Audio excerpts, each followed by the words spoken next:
Today I'm joined by Aaron. Aaron's a CFO. If you don't know what that is, it's a Chief Financial Officer. He's like a super duper accountant. Aaron's been in business for years. He is actually an accountant as well. Not only does Aaron do the accounts for a whole lot of manufacturing companies between 5 and 15 million, he also has a farm and does all the operational things on a farm. So he's a guy who's really prepared to get down there and getting dirty with your business. So, Aaron, welcome today. Thank you, Lewis. So, tell me, Aaron, why do companies need CFOs? We've got bookkeepers, we've got accountants. Surely they're the same thing. No, that's a great question, Lewis. There's a big misconception in the business world and in the general financial marketplace that accountants and CFOs are one in the same. Absolutely not true. While we are qualified accountants from a trade perspective, the way we operate and engage with businesses is completely different to what tax accountants and your traditional accountants do. Their business and model is very much backwards looking and looking at what's happened, where the company's been, and what the journey has been so far. Our job is to look forward and also to partner with whoever the owner is, whether that's the CEO, GM, director, MD, to really identify areas of pain in the business that need addressing. That's generally things like addressing cash flow pressures, looking at working capital funding structures and platforms, understanding what the right forecasts is and budgets, looking at market presence and market share, looking at pricing methodology, and looking at product margin. So those areas will help profitability, they'll help growth and expansion, and they'll also help make better informed business decisions. Awesome. So, what made you go from being an accountant to be a CFO? Is it just like going from a solicitor, barrister? You're just more expensive. You do the same stuff, but you're just a bit more expensive? Or what was the change for you? Why did you change? So again, accountants are it's a very transactional approach, and there's not a lot of collaboration with either the business owners or the C-suite of the business. It's very much reporting on what's happened, explaining why it's different to the forecast or to the budget, and it's just a lot of it is just report writing and presentation of data. Whereas being a CFO is more engaging, collaborating with the leadership team, and being a CFO is a lot more about the way the business operates as opposed to what's happened. And it's more about the business overall than just about numbers. Yeah. So CFOs get involved in operations, they get involved in marketing, they get involved in HR, they get involved in IT, and they the idea is that they build a relationship with the stakeholders in the business at all up and down the value and the supply chain. Wow. And that gives them better understanding of how to give those informed business decisions to the owners to move the company forward, as opposed to just reporting on what's happened. Awesome. Awesome. So, for example, I know we're going through obviously the diesel thing at the moment. Let's say I'm a company, I'm a manufacturing business, and now suddenly my cost of transport's gone up massively. What, how could a CFO help me? Is there any way a CFO could help me in that sort of situation? So look, there's a number of ways. Obviously, my first approach would be to understand what particular manufacturing type of business they're running. A lot of the times, a lot of the overheads are overlooked, your fixed overheads. So I definitely want to have a look at how the overheads are trending over the last 12, 24, 36 months. I'd want to look at headcount. Is everyone in the right roles? And I'm not suggesting to remove people, but sometimes people might have different skill sets that can be redeployed at times of crisis Yeah. and being agile is very important in a business.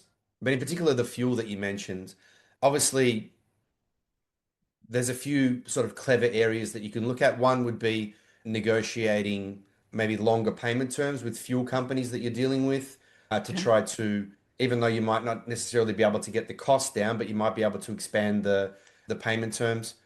You might be able to also buy fuel if you commit to certain volumes. You might be able to fix a price as opposed to Okay. paying a variable price. Yep. Sometimes a lot of suppliers will do that. If you say, look, I'm going to buy this much for 3 months, give me the best price that you can.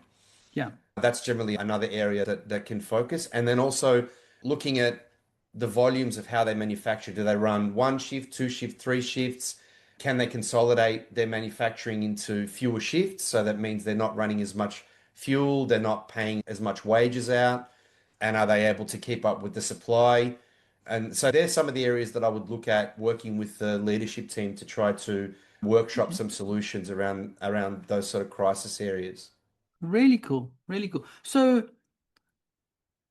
do you- where does the kind of where's the intersection? So, if I'm a manufacturer and I've had my own business, I've had several of my own businesses, and lots of times in the business, the accounts guys don't really understand what's going on. You know what I mean? They go in and they just give me the numbers and they go, you should be doing this and you should be doing that. And I go, that's not practical. And I'm not, I don't really want to go and have to negotiate with all these different people. And I don't want to have to go and do all that.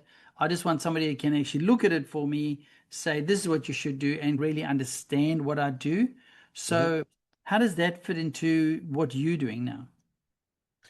So one of the first things I do when I partner with any business, and I like to consider myself a partner as opposed to a consultant or an external provider, is I spend a lot of time understanding all the workflows in the business. So if it's a manufacturing environment, I like to spend time on the shop floor. I speak to the supervisors, the production managers. Okay. I speak to the leading hands. I really try to understand all the different moving parts in the value and in the supply chain. And I also, when I work with businesses on a longer term basis, I also empower and I push the accounts teams at whatever roles they're in to spend time on the shop floor as well. If it's a manufacturing or if it's an industrial or heavy industry business, the more time the that you spend with the people at the coal face, the better you're Yeah. going to understand the business, how it operates. The other thing is, I've found in my experience is the more I engage with the stakeholders in the production line, the easier I can get information from them. If they understand why they need to provide the information and Yeah. how valuable it is and where that information goes, they're going to be much more enthusiastic about collaborating as opposed to me just saying, I need you to send me this spreadsheet. I need you to tell me this data. If they Yeah. understand why it's important and where it's going and how it's going to help the business make decisions, you get a much better engagement. So that's generally been quite a successful strategy for me over the years, working Okay. directly for companies in senior finance and CFO positions, and also through the CFO and core model. Yeah. Okay. Look, that sounds amazing because, like I say, with my business, the accountant, oftentimes he's just in his office. He's almost Mhm. always just in his office and he doesn't really interact with too many people. He just, the numbers come in and then the interactions. Hey, why haven't you guys filled out the spreadsheet? Why haven't you signed? Why haven't you used the proper purchase order numbers to get the stuff? Why haven't you filled out your timesheets correctly? It's that sort Yeah, of things. And and like you say, he's working very much on what happened. So what yep, happened in the last month? He can tell me what happened in the last 3 months, but he's not projecting forward very much as to, okay, in the next 3 months, this is going to be happening. And if the diesel price stays the same, this is where we're going to be in the next three correct. months. And this is the steps we need to take to fix it. And we're just using the diesel price. I know that there's so many different aspects on it. So that's phenomenal if you can do that. So would you say that in the business with you being a partner, are you helping the business owner to feel more comfortable about where they're going? Yeah, absolutely. And look, every business is at invariably at different maturity stages, depending on how long they've been operating, depending on what their 2, 3, 5 year plan is. But the idea is to align my mindset and to the company's goals and objectives. And Okay. any of the work that I do should help support any deliverables towards those outcomes. And it's really giving the ownership peace of mind that what they've set out to achieve, that they're getting that information back so they're able to make those informed business decisions and they're able to pivot and be agile and flexible as things change, which invariably they do. Yeah. Look, I think we're in the age of major change with AI coming out now. Yeah, It's really changing the way that we're looking at it's changing the way we're looking at everything. Manufacturing is going to change drastically with the absolutely. automations and robotics that are coming out. So how can you help us with that? So like I read an interesting article the other day and it said if you've got a staff member, they actually on your books as a liability. Whereas if you buy a robot to do the same job, they're actually on your books as an asset and you can write them off. How does that figure into what you do long term? It's an interesting question. I spent a lot of time reading about AI and how it's changing and it has, and it will invariably continue to change the business landscape. I agree. I think AI will never be able to replace the intuitive aspect of human nature, nor will it be able to replace the emotional mindset. And what I mean by that is you've got to play to your audience. So every customer, every owner is different. They have different skills, they have different experience, they have different life experiences, they have different expectations. There's not a one size fits all, whereas Yeah, AI will generally approach everything in a vanilla cookie cutter fashion. Whereas engaging with clients and building relationships is not a one size fits all. yeah, So while AI is a fantastic tool, which I use on a daily basis, as I'm sure you do and everybody else does, invariably in one way, shape, or form, it doesn't replace that human element, which is to be sympathetic, to be empathetic, to know when to push and know when to pull back. yeah, And while it's great at analyzing data and all these kind of things, it also doesn't know how to factor the unknown. So it can analyze data that it's got available to it, but it doesn't know how to think about the unknown variables. Whereas yeah. from my experience working with all the different industries and companies that I've worked with, I like to think that given an example, business in manufacturing, looking at geopolitical issues, looking at environmental issues, looking at staffing issues, all these kind of things, competitor market. Yes, AI can help with a lot of those things, but it generally only relies on things that have happened, not things Mm. that haven't happened. Wow. Okay. So really, you take in a lot of the day-to-day things that are taking up the business owner's mind at the moment. You're freeing up a lot of their head space by you looking at those things and then condensing it and giving it to them to be able to make decisions and work on their business instead of working in their business every day. That's exactly. You just took the words out of my mouth. I was just going to say that Yeah. our whole approach is to try to get owners or decision makers working on the business, working more on the business and less in the business. So now, okay, this is just me personally, right? But normally accountants are pretty boring, right? Mhm. Okay. What do you do when you're not doing accounting? Are you jumping out of airplanes or are you just watching Netflix? What's the Yeah, I'm not really much of a daredevil, I'll be honest. I like to go to the gym, keep fit. I It's cold now, but I like to during the summer months I like to play golf. Okay, okay. Again, probably very a little bit boring. But yeah, apart from obviously my business, but the farm, I on the weekends, and there's a lot of admin and financial stuff that needs to be done for the farm on a Yeah. weekly basis. So I take care of all the corporate governance and legals and books Oh and wow, okay. all the Okay. debtors and creditors and Wow, cash okay. management. So I manage all of that. So that takes up a lot of time too because it's not a small operation. It's a commercial farm. It is a commercial farm. Yeah, yeah, Okay. absolutely. Okay. We've got about 20 customers, wholesale. So it's direct to wholesale, not direct to public. Yeah. And we don't sell to the primes like Coles and Woolies. It's just mainly your Foodworks, your IGA level type Oh wow, supermarkets. okay. Yeah. Oh wow, So okay. yeah, so that keeps us quite busy. But yeah, I don't really have a lot